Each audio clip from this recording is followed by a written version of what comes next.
Mr. Speaker, I wanted to ask the nominee, Chairman. You see, he is here as a nominee I forgot, Chair. and not Speaker. I forgot, Speaker. as a chairman of any formation out there. Honestly, Actually, I hope, Mr. Speaker, he was not referring to me being the chairman of ODM. I've already resigned. oh, Yes. you know, Mr. Speaker, you know, for when you call somebody for the last 15 years chairman, that Yes. becomes his name. Yes. Anytime I find I used to call him chairman. Now, Mr. Nominee, one thing I wanted to ask you is that you have explained it very well, but you have come to this position. You are coming to this position at a time when the economy is not in a very good situation. And as you are aware, 70 shillings of the 100 shillings collected is going to pay debt. And Kenyans don't even know whether we are paying real debt or fake debt. That's what they're grappling with. So how will you ascertain what kind of debt we have, whether it is a fake debt or real debt? Secondly, as you are aware, the poor in this Kenya feel that this economy is rigged against them. They don't feel they are part of this economy. What measures will you put in place to tell Kenyans, the poor ones, that you are part and parcel of this economy? Issues of pending bills, Chair. Issues of 30% of the budget. I mean, nominee. Nominee. Issues of 30%. How will you achieve 30% of our budget to go to the development expenditure? My last question is, nominee, you know very well, me and you never believed in this bottom-up economy. Now we have found ourselves here. You know what we believed in. You know your principle must guide you. How are you going to marry these different thoughts of bottom-up economy and what you believed in? You participated in manufacturing another economic manifesto. So tell me how you'll marry the two, Mr. Nominee, this bottom thing now that you're inside. Thank you. Thank you, Mr. Speaker. Mr. Speaker, let me start by addressing... Leave the laughing to the public. Just listen and... Thank you, Mr. Speaker. Yeah? I think... thank you. Thank you, Mr. Speaker. Mr. Speaker, allow me to start by responding to the questions raised by the Leader of Majority, my friend Kimani Ichung'wah.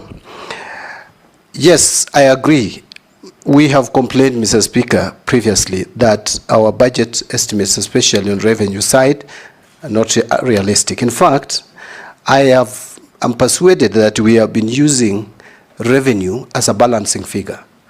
Revenue projection as a balancing figure. It's like what we do as a country is we look at our expenditure level, where we want to spend, how much we want to spend. Then once we get that total, then we ask ourselves how much can we raise from the loan or debt market, external and domestic. Then the remaining amount we put as revenue projection. That to me is very wrong. We must reform the economic policy department of National Treasury. Reforming does not mean you lay off staff. I want to be very clear there. Just focus our economic projections so that they are realistic, they are based on evidence of economic growth. If previously you have not been able to collect so much, why do you then pretend that you can collect so much in the subsequent year? Like, Mr. Speaker, we have collected only 2.2 trillion this year from ordinary revenue. Yet we are projecting to collect, we had projected initially before the challenges we faced with the finance bill, to collect 2.9.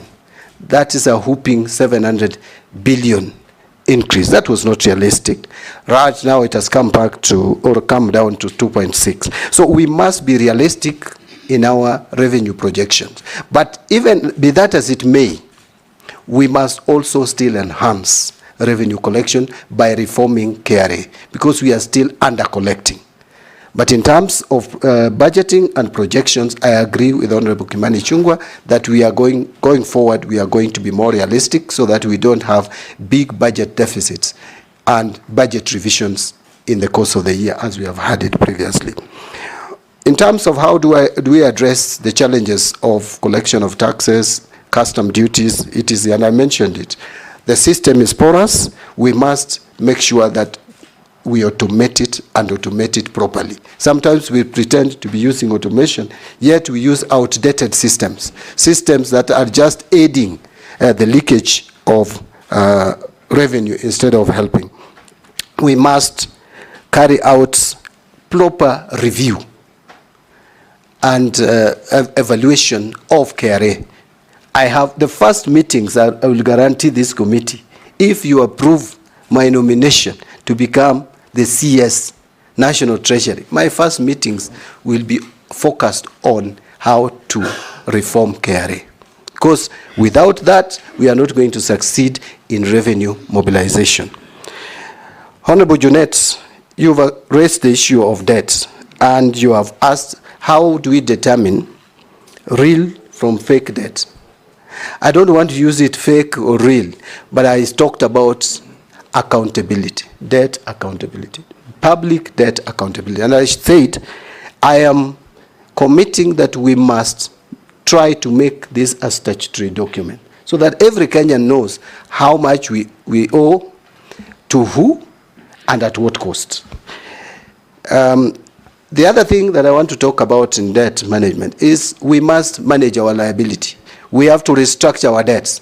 Let me just give me 1 minute, Mr. Speaker, to say the following, that if you look at how our debt was structured, especially external debt, in 2010, we had 60% of that debt, 66 actually, under multilateral, which are concessionary loans, and only 4% on commercial debt. We moved to a point where 31% in 2020, 31% of our debt was commercial debt. Averaging interest rate is 8 to 9%. That is not sustainable for an economy. It is now coming down, it is 23%. My focus is to have commercial debt at no more than 5% of our debt portfolio, external debt portfolio, and have 75% of our debt under multilateral debt and only 20% or thereabout on bilateral debts. With that, you can clearly reduce the cost of debt. But something else about debt is, Mr. Speaker, and sample this, honorable members, our debt portfolio is 50-50, almost, external, domestic. Yet interest payable per year on external debt is 260 billion, on domestic debt is 700 and almost 50 billion. 3 times we are over borrowing domestically.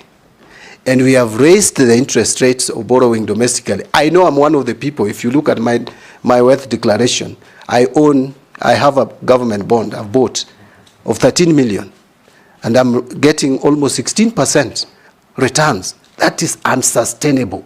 We must have a conversation, Mr. Speaker, and not to scare anyone. We must have a conversation with banks. We are not going to control interest rates. We want you to give the country hope. Yes. And you are doing so. We are not, I'm not going to advocate for interest rates control, as in setting the rates to be charged. It had very disastrous result when we attempted that, remember, through a legislation. But banks promised us, Mr. Speaker, banks promised us that if we remove the rate caps, they would loan even more to the private sector. Presently, that is not the case. In fact, bank executives sometimes can just sit and take teas and do nothing, but still make money for shareholders by buying government bonds and government bills. We must move away from that. Actually, we have crowded out private sector. You can see the youth is up in arms. They have no jobs because the private sector is not borrowing money from the not lending. The private sector is not borrowing money from banks, yes, to invest, and so we can create jobs. Yes. I know that one of the reasons why we have been raising the interest rate is to control inflation. Inflation has reasonably been controlled now at 4.6%. We must also be alive to the fact that we must balance the two. There must be a net-off effect so that we also grow our economy. Thank you. Finally, there was the issue of what do we do about the poor and the pending bills. Pending bills is a serious matter, Mr. Speaker. I think it is something that we must agree on. I know we are moving as a country to accrual basis. As an accountant, I know with the accrual basis of accounting, then we will not be talking about pending bills because there will be no cutoff. Any bill that comes will automatically move to the next financial year and pay it. But these pending bills, a lot of them are also fictitious. I know there is a committee in place, and I don't want to criticize that committee. I know it is headed by the former Auditor General, Edward Ouko. But Mr. Speaker, I ask myself this question. The pending bills that I'm told have been submitted to that committee, or before that committee, is upwards of 663 billion claims. And there are a total of 114,000 plus of those claims. How do you have one auditor, even if you are a genius, with a few months to audit that and give you? So what I'm saying in a nutshell, Mr. Speaker, is that we need to have a system where there is nothing like pending bills verification, because it has become a way of just failing to pay bills that are owed. We must have a system. Not only that, Yeah. nominee, you remember about 8 years ago, Yeah. there was a committee to verify pending bills. It became a toll station. And all the committee was doing is go to a town like Eldoret, pitch in a hotel, and people with so-called pending bills turn up with briefcases and have their pending bills approved. Exactly. You remember? Yes. Yes. And it What may are you happen- going to do and differently? It may happen again and again. What my proposal would be is that we may have to have a system, and it can even be through a legislation, where a legislation we have in the PFM Act that pending bills form first charge. But we should criminalize failure to pay pending bills. But above all, as CS Finance, which does not even require any policy or any legislative intervention, I will make sure that we have a system in place which locks anyone who attempts to pay a new bill and ignoring an old one. The system can lock you out, so that first in, first out. If a bill is supposed to be payable, let it be paid. This idea, I remember I've been an accountant at the University of Nairobi, and during our time, Mr. Speaker, what used to happen is you'd prepare checks. You know, there was cash flow problems. You'd prepare checks and put them in a drawer, many of them, a bundle. And so people come, and there was a big black book which was called check register. So the suppliers come, and checks are issued through that register. So depending on how nice you talk to the accounts department, then your check is released. Yet the one for Honorable Speaker even goes stale after 6 months.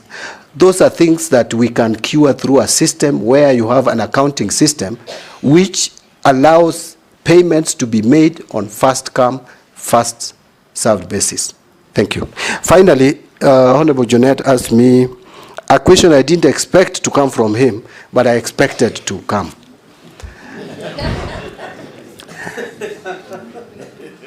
Mr. Speaker, I've been asked about bottom-up. Bottom-up economic transformation agenda. That is how it is called. Let me tell you, through you, Mr. Speaker, tell Honorable Jonette this, that bottom-up is actually a concept of UDA, read Kenya Kwanza. But I want to tell him that if you look at the philosophy of UDA and ODM, there is no difference. Actually, the two are social democrats. Yes.